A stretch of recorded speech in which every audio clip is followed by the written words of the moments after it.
Hi, I'm the therapist. Hi, I'm Maddie. Hi, I'm Nina, the mom.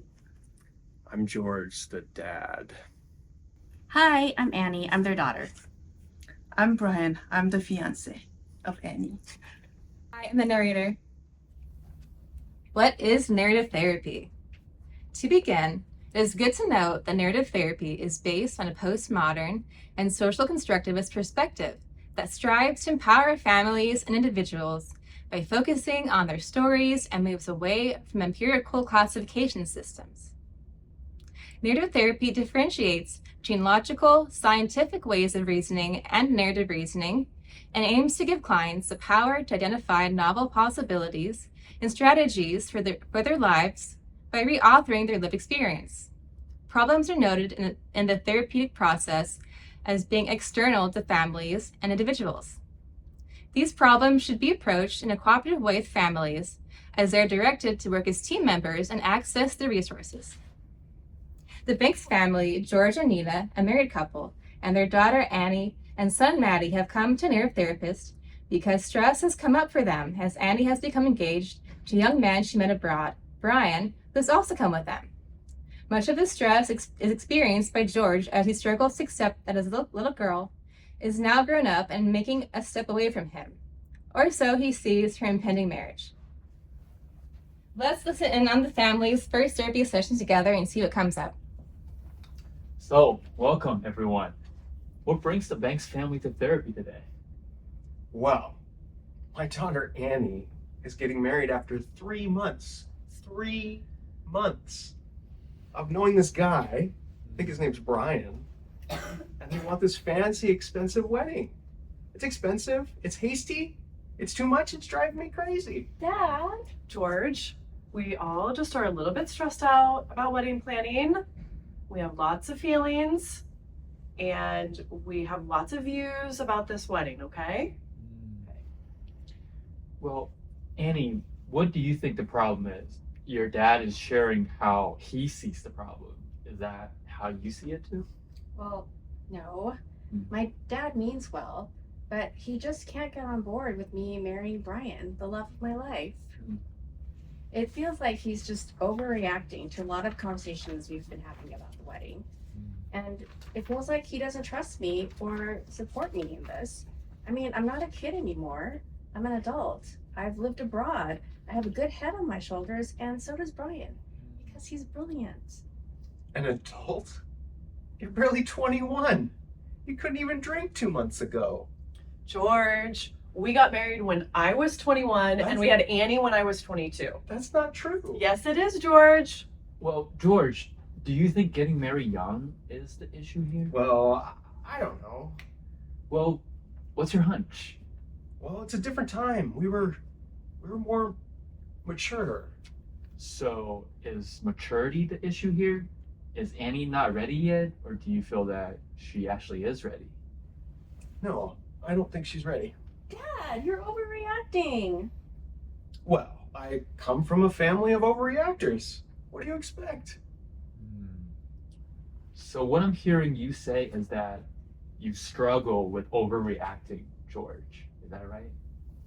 By saying struggle with overreacting, instead of simply calling him an overreactor, the therapist here is externalizing, or removing overreaction from George's identity. The therapist is encouraging George to think of himself as struggling against his problem, thus empowering him and giving him agency to confront and battle with his current struggle. Oh, when you put it that way, yes, I do sometimes struggle with overreacting. You know, my mom and my grandpa both struggle with overreacting too. And Annie, she overreacts like us. Dad, I don't. Well, I guess sometimes I can get a little too agitated. Well, I'm curious, how does overreacting in a family impact each of you? Oh, well, I just love Annie. Her passion is why I love her so much. I just don't want her to leave me. I just don't want to hurt her. I just stay out of the way. I just fade into the background. I feel overlooked a lot. I mostly just try to calm George down and mediate if there's tensions or disagreements, and I try to give different perspectives. I just get frustrated and exhausted being the peacemaker all the time. I do feel a bit out of control when I'm overreacting, and I know my overreacting does make my family feel a little bit uneasy, and it sometimes can put maybe a distance between us. I don't want to alienate Brian or assume the worst, but I do have really strong opinions and I feel things very deeply. Yeah. Well, George, you mentioned earlier that many of your family members have struggled with overreacting. George and Annie, I'm curious, do you think that just because your family members struggle with overreacting, does that mean that you two also have to struggle with it? Now the therapist is using reauthoring to give George and Annie a different perspective on how to understand their story and identify their goals, allowing them to make intentional choices to create a more hopeful future. I mean, I guess not necessarily, but I don't see how I can deal with these situations differently. George, I hear that your overreaction is from this deep care and love for your family. Family members, do you experience George or your dad's care and love for you in the midst of these stressful situations when he is overreacting? I guess I didn't necessarily see it that way at first. I was just annoyed that he wasn't acting supportive of me and my choices. But I do understand it because I also care a lot, and that's why I respond the way that I do. I know my dad loves us a lot. Weddings are stressful, Yeah. but it will be okay. Yeah, and I know that George cares really deeply for our family. I know his heart is in the right place, and that's why I fell in love with him. That's why I fell in love with Annie too. George is a really good dad. I hope one day I become a loving dad like him. Annie talks a lot about him, how much he loves our family. Wow. Well, let's think about this. How might you respond differently to the urge to overreact when the next stressful situation comes up? Because it will come up, especially in the middle of planning a wedding as a family. Well, I've found that sometimes if I just pause and I take a breath, when I start to feel that urge to overreact come up, it really helps me to respond in a different way, and I prompt George to do the same thing. It's true.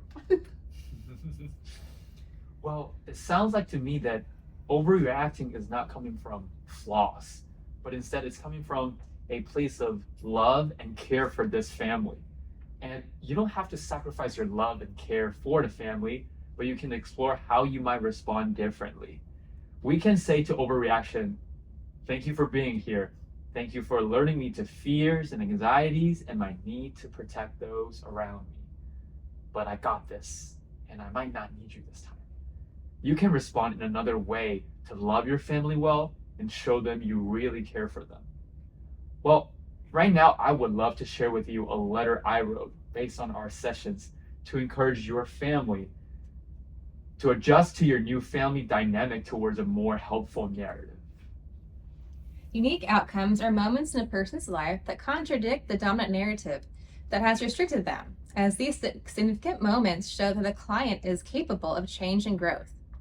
Highlighting these moments gives the client family the ability to identify the new narrative and find inspiration to continue understanding the new story they have written for themselves.